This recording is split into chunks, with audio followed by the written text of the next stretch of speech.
Hi Klarna, and welcome to the mystery talk. Actually, the whole thing is not so mysterious anymore, I guess. But Sven and me actually decided that would be a good idea to keep that title because we really like the idea of giving the chicken talk. So that's actually why we're here. We are BillPay, as you've heard already, and since yesterday we're an official part of the Klarna group. Today we want to tell you a bit about BillPay, who we are, what we do, and how we do. Also very important. Luke already gave a quick introduction about us, so I can skip that part. So what is BillPay?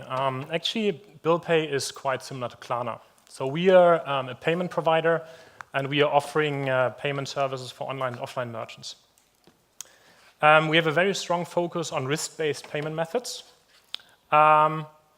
And actually, we have a strong focus on risk-based payment methods.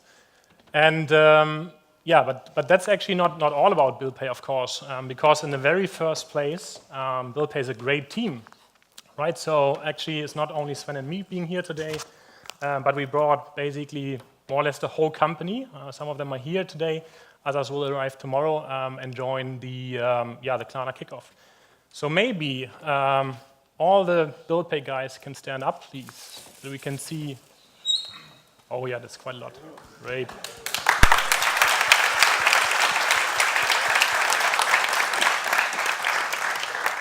Yeah, so actually, I think you can see here a few of us doing our favorite exercises. I think what characterizes BillPay team the best is actually that we are very much focused on doing a fast execution and achieving the best for our customers as quick as possible. I think that's where we are quite good at. So basically, as you might have learned already, we are from Germany. Our headquarters is located in Berlin, so right in the center, in the heart of Berlin. And actually at BillPay, we believe that Berlin is the truly most amazing, most exciting city on earth. And we have heard quite a few people in Sweden, actually, that they love Berlin too. So we are quite happy to add our Berlin side to the group. And of course, we're very much looking forward to welcome as many of you as possible over at our office. So to give you an idea of the level of scale at which we are at the moment, we have been serving over 13 million customers so far. We have onboarded around 5,000 merchants. And actually, today we are able to offer an acceptance rate of up to 90% to our merchants. So we're offering services for now in 4 countries. These are Germany, Austria, Netherlands, and Switzerland.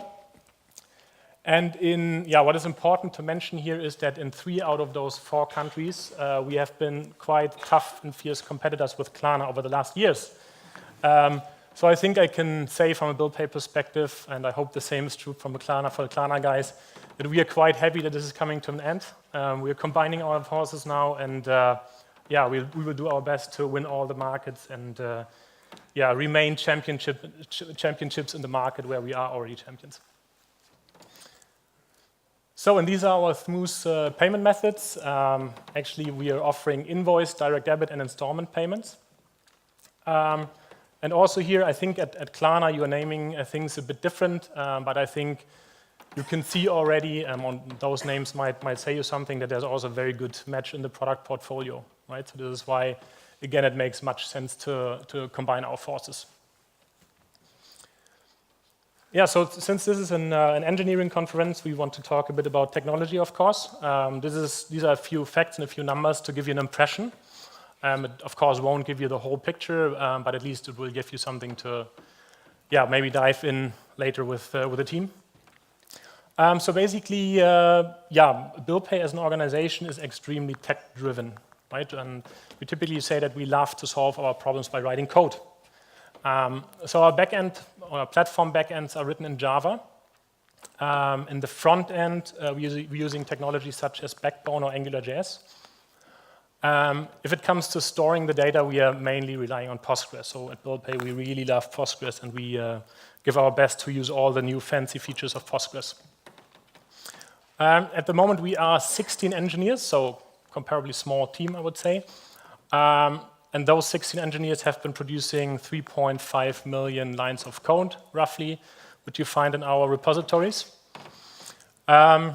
As I said earlier, it's also like to give you an idea of the level of scale at which we are at the moment. Here are some more numbers, which are also like technical numbers, because in the end, our systems, our platform has to deal with the amount of data, with the amount of requests, and that might give you a small insight. So we have been processing 50 million purchases so far. And on a daily average, we're seeing around 70,000 requests for payment. Our payment API, so we are offering a payment API very similar to the XML RPC API of Klarna, I would say, combined with a few widgets. That payment API is seeing up to 40 requests for payment per second at peak times. That is mainly, of course, we would wish that would be like this all the day. Unfortunately, it's not. This is mainly due to one of our bigger merchants who's like a ticket seller. And in those segments, you typically have these announcements 2 weeks in advance that there's a ticket sale going on next, whatever, Saturday at 10, and then Saturday at 10, everybody's clicking on the purchase button, and our system like has to deal with that. It has to be ready to deal with that, of course. Yeah, so and our payment API had an availability of 99.95% in 2017 so far. Again, here we are in a 24/7 business, always on, so it's very, very important that our services are available and reachable. Yeah, so these were a few facts and bare numbers, yeah, to give you like a first insight. But now I'm quite sure you're like curious to better understand also how we BillPay folks think and how we work and how we actually tackle things. And for this, we want to tell you a little story.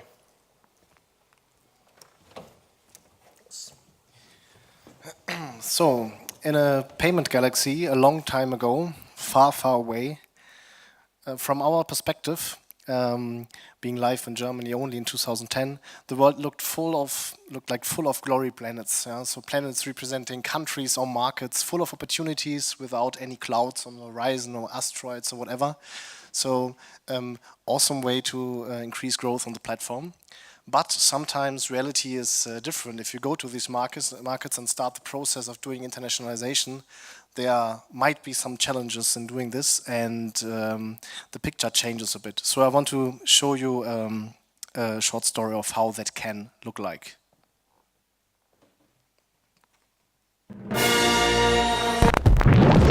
Asteroids. No. Joey, set 271. What are you doing? You're not actually going into an asteroid field. They'd be crazy to follow us, wouldn't they? You don't have to do this to impress me. Sir, the possibility of successfully navigating an asteroid field is approximately 3,720 to 1. Never tell me the odds.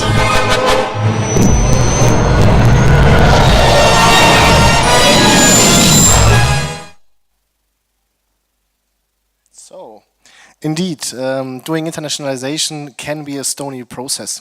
So the easy mindset from just doing countries and it's so easy to do so and there's no challenge on your way changes a bit to never tell me the odds if I can be successful in doing these internationalization. So the picture changes a bit to maybe that one. So the planets are still glory. It's still great to go to the markets, great to go to the countries, but you have some challenges around them represented by these asteroids. So you look a bit different on the picture after you once started the process and you pick the planet or the country or the market which might have the biggest odds to be a winner.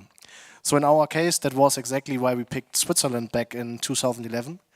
Actually, Switzerland has roughly 8 million residents, quite a significant e-commerce market, and actually customers really like to pay with invoice solutions there. Back these days, we thought it's quite Germanish, sorry, and so easy to tackle. We found out that it's not the case, but at least we thought. And what was really interesting, the competitive landscape was quite to our favor. So we were a bit like the only cool kid in town. So not really many payment service providers or solution providers like we did wanted to go into Switzerland. I mean, sometimes if you have a picture like this, you should think about why actually nobody wants to go there. Sometimes that has a reason. Yeah. So Switzerland actually has some untold odds. Yeah. So actually, these guys have 4+ official languages. Yeah. So 4+. In the north of Switzerland, actually, these guys speak German. In the west is French. East is mostly Italian. And actually, I think they have some parts of Switzerland where they talk this Rheto-Romanic. Actually, I don't even know where this is talked. But what is really interesting about that is that they also have a special dialect, which is not documented in written. You can only talk it. It's a Swiss-German dialect. And actually, customer demand and retailer demand that you speak that dialect. Yeah. So we started doing sales in Switzerland and flew to Switzerland, wanted to sell our solutions, and retailer really demanded from us that we do the sales meetings in that special Swiss dialect, which is again not documented, not written. So yeah, you just need cultural fit. So no doubt about that, you really need people on the ground. You have to understand what the culture of that country is about. You wanted to enter. You cannot do this Germanish. It's just not working.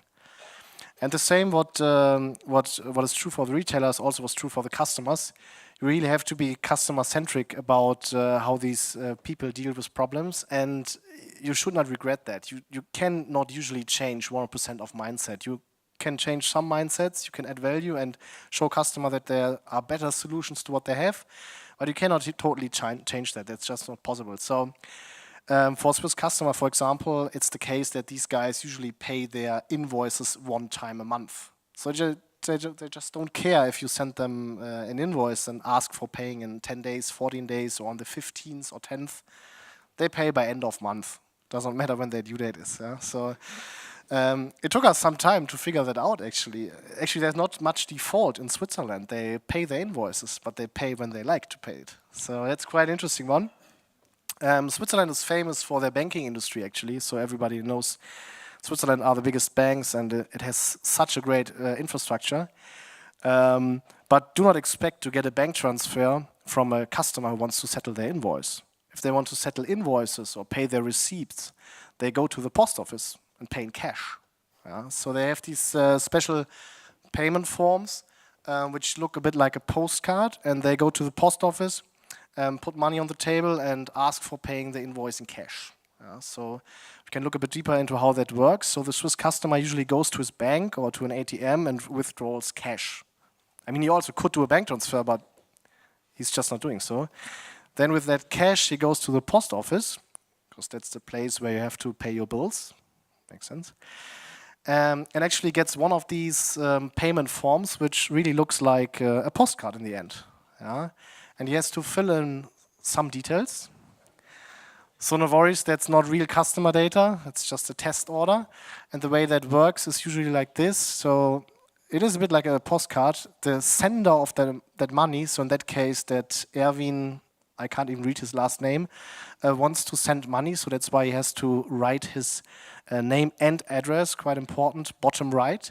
Bottom left, same as for a postcard, the recipient of the money has to be written down. So in that case, it's a BillPay invoice. So we have the BillPay GmbH as recipient of that money. Concept is quite like a postcard. And bottom left, there's actually a special bank account which we tell the customer about for BillPay, which they also have to enter here, and they have to enter the amount they want to send. Top right, there's a reference code which we provided to the customer. In that case, the customer was that nice to write it down. For us, it does not matter so much because we cannot use it, because I mean all is handwritten, and if we try to match these stuff, it's quite tough. We will see this later. So what happens is the customer fills in those details in the payment form, and then he goes to the PO official, to the post agent, puts that payment form on the table and the money, and demands paying that invoice. And what the post official does is that he looks if the address of the company, so the BillPay GmbH, is the same as in the system for the bank account. It has to be exactly the same. We had customers which demanded our telephone number, because in the system of the Postfinanz was our telephone number next to our address, and if you don't have the same address, you cannot send the money. So the post official checks these data. If it's right, then electronically it is a bank transfer. Postfinanz pushed the money to BillPay, And there's also that physical sending of these payment forms. Usually it's not a spaceship which delivers that, so it takes up to 7 days. But you receive these payment forms physically, because you need to match that money, because otherwise you just have an information that you received €72.85 from the post finance. So you cannot match that if you have more than one payment. So the post finance does have a service where you get scans of that payment form. So you just receive a picture of that, JPEG. And with it's really a JPEG. And with that you can match the payments. That's also an issue because actually, as I said, Swiss people tend to pay their invoices by end of month. So end of month you receive tons of them. Beginning of the month you receive none. So you have quite a peak business in matching those payment forms. So the challenge, as said, takes up to seven days. It's a manual process. You do not receive any bank account from sender. So if you cannot match it to your payments, you actually have to send the customer a post mail, because you have his address in that payment form, to ask for a bank account, because you don't even have an email address or whatever. And I think the worst part of that is that the recipient, so the BillPay, actually has to pay for that service. You can't do anything about it. And usually it's charged with 1 Swiss franc 50 to 3 Swiss franc 50, so depending on the amount, obviously. It's again like sending packages. It's depending on the amount, how expensive it is. So usually end up for 100 Swiss francs with like 2 Swiss francs in costs, so it gives you like 2% what you have to pay in costs. So you need to charge the retailer heavily to break even on that one. So our solution to that was that we, first of all, really had a customer-centric view on that. So we had to accept that a certain amount of customer, due to whatever reason, want to pay his invoices in cash with a handwritten payment form. So for them, we had to optimize the matching process, because in the beginning it was totally manually. So somebody had to look on the JPEGs and on the amount which we received on the bank account and try to match them. Quite tough. So we built our HSMTTES, obviously our high-speed matching tool based on Elasticsearch, which had the only responsibility to increase the manual handwritten matching rate of these payment forms, just to overcome a situation where you have to have tons of people every end of month to match these payments. Another solution was really to give the customer a solution which is better than that one. Obviously, that's not the best solution, even if the customer uses it. So we give the customer the possibility to ask for a pre-filled payment form. They can just go in our customer portal and ask for a pre-filled payment form. We send that via post. They can just go to the post office, put money on the table, and do not have to fill in all these details. And I think that's the most interesting one. We also give them a code where they can just enter that code in their online banking and have something like a online version of that payment form. You could also call it bank transfer, but you should not call it like this. And then it's totally automated and we do not have to match any funds. So I think it was quite close before we wanted to go live in Switzerland back in 2011 when we came across that currency thing. I mean, in the beginning of BillPay, 100 million payment volume was always 100 million payment volume in euro, because that was the only country and only currency we served.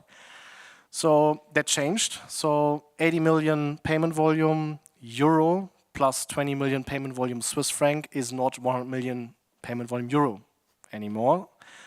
But depending on the fluctuation of the Swiss franc, it's more or less. So we had especially to think about how we implement that currency changes in our reporting. For finance, it was not that tough. We just used different cutoff dates on a monthly basis. That was quite an offline process. We could start with that one. But we had a really tough schedule to go live in Switzerland, so we really had to deal about the problem. How shall we do this with the reportings? I mean, do volumes change on a daily basis? Is it still 1 million or not? So obviously we came across that we need daily exchange rates in the system for Swiss currency. It's quite obvious. But again, because we had such a tough schedule, we were not able to build it.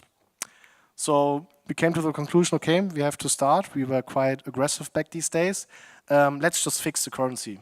So we just say like we use a fixed currency to euro to always have consistent volume amounts at least. knowing that they might be wrong because the currency fluctuates. So from a standpoint from today, that's totally bullshit, because you will be wrong in all cases, but back these days was the only way to go live. So we had to think about what is the accurate currency exchange rate which we want to fix, because obviously currency rates tend to fluctuate quite a lot. So actually we just looked on the chart like we are doing today. So back in 2011, and the way that works is that's the euro Swiss franc currency exchange rate from 2009, I think, to mid of 2011. And for example, for 2009, for €1, you got 1 Swiss franc 50. So you got quite a lot Swiss francs, so to say. That came down due to a variety of reasons we do not care about. Back in 2011, for example, we received for €1, 1 Swiss franc 30. So Swiss francs strengthened, you received less Swiss francs for that. And we were standing at August 2011 with €1 to 1 Swiss franc 20 and had to guess where the currency rate actually will go. Yeah, so, I mean, just looking at the picture, you see that you have like 35 to 40% drop and increase in currency rates. So having a fixed one might give you some challenges. So we just had to guess. And I actually don't know why. Maybe because the currency from yesterday was the most accurate one, but we just fixed it at €1 to 1 Swiss franc 20. So we just said, like, we don't care that that happened. We believe that it will always be like €1 to 1 Swiss franc 20. That was quite a bullish pitch. I mean, just look on the picture. Yeah, you could guess, but I think I'm not quite sure if that really could be a case. Yeah? So 7 to 10 days later, after we actually coded that in the system, so really implemented that, and were sure that we will not match the right currency rates, the Swiss Central Bank actually issued a statement. And they wanted to avoid further strengthening of the Swiss franc. We've seen it comes down heavily, so it further strengthened. And they simplified speaking, fixed the euro, the Swiss franc to the euro at €1 to 1 Swiss franc 20. Yeah, so actually, the currency rate in the coming month, it looked like this, and we were like, yes, quite good. So, yeah, I mean, sometimes maybe the odds are against you, but sometimes the forces are with you. So in that case, it was just luck, but you just have to try. So another topic, if you want to send letters in Switzerland, you really have to deal about the special Swissness. You cannot just send German letters to Swiss customers. They have actually special formats. They look different. They really are smaller than the German ones. And what actually a lot of companies do is that they send these letters from foreign countries, from European countries, for example, because they're just cheaper. If you really want to send letters in Switzerland, you have to pay heavily to the post office, maybe due to this payment form process, but it's really expensive. So sending them from abroad is cheaper. But Swiss customers do not like to receive letters from foreign countries. I mean, they are not that Swiss than the Swiss ones, actually. So in the beginning, we started with German-like letters, obviously in 4+ languages. So we had all done that right. We had different currencies, all fine. But we did not have the right letters, and we did not have a Swiss stamp on them. So actually we received calls from customers complaining about our not Swiss-like letters and our sending of that from customers which were in a RIA or in a dunning, which did not complain about any fees or so. They paid heavily in fees if they were late. They were totally fine with that one. But the only one they really complained about was that it was just not Swiss-like enough that they wanted to have it. So yeah, that just gives you an example how that worked. And I mean, if you got everything right, I mean, if you have that 4+ languages plus that dialect, that payment forms and the currency and the letter shop, if you have all that right, then there's another topic. There's a really, really tiny country which is called Liechtenstein. And it actually does not belong to Switzerland, but it's right next to Switzerland, so between Switzerland and Austria. I think it has like 40,000 residents, so maybe like 25,000 of these residents are into e-commerce. Maybe 10,000 of them are into invoice. But Swiss retailers are used to use all Swiss services for these people. Yeah? If they send with a special post service, it usually sends to Liechtenstein. If they do banking services, they also offer it to Liechtenstein customers. So they demand from you that you also have that Liechtenstein country in your portfolio if you want to go to Switzerland. So you end up building another country for the Swiss customers or the Swiss retailers with like potential 10K of customers to go live in Switzerland. Yeah, so maybe just not settling the bills with these 10K customers is cheaper, yeah, but that's how it works. Yeah. So with all that said, yeah, okay, the asteroid, at least most asteroids are bigger than Liechtenstein. We get that. With all that said, back to Jan with the learnings. Yes. Actually, I think the learnings are rather obvious. I think the more interesting point is rather how we got there, right? So Luke is showing me a sign, so I have to hurry up a bit. So actually, first of all, you have to be part of the market, right? And we believe actually you can only really do this if you have a local presence in that market. So we actually have one. It's a small one, but we have an office in Switzerland. And it's very important that you then drive the business and operate the business from out of the local presence in that market. Because actually that is the only way how you're really close to the customers, how you can really understand the cultural differences and so on. So how it typically starts, and that is also how we did it, right? You have a working product in a country, and you then just take that product, copy it to another country, and then you see if it works or not. I think that's a very valid approach to start, but of course you have to be very much aware. You have to have the capacities that there might be different customer needs you have to solve. And we saw quite a few of them in Sven's examples. One thing about it, and you also have to constantly listen to your customers, right? That's very, very important. You have to be open and every single thing that is, every single piece of feedback, you have to really elaborate on that. Yes, and third, you have to focus on regional partnerships. The letter shop example is a very good one. That is something that's maybe not necessary to the same extent in all the countries, but if you go to a new country, you might face something like that.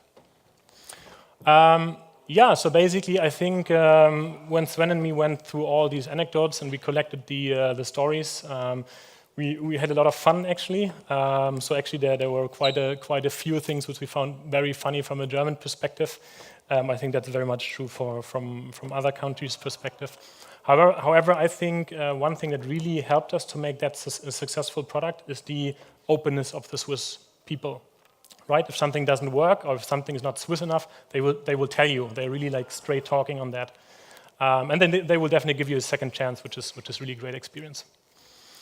So basically, as a final piece of information, we are currently working on integrating the Swiss invoice product into the Klarna platform in order for existing Klarna merchants to leverage that. And we are hopefully getting this done in early 2018. So that was basically it. Thanks a lot for your attention.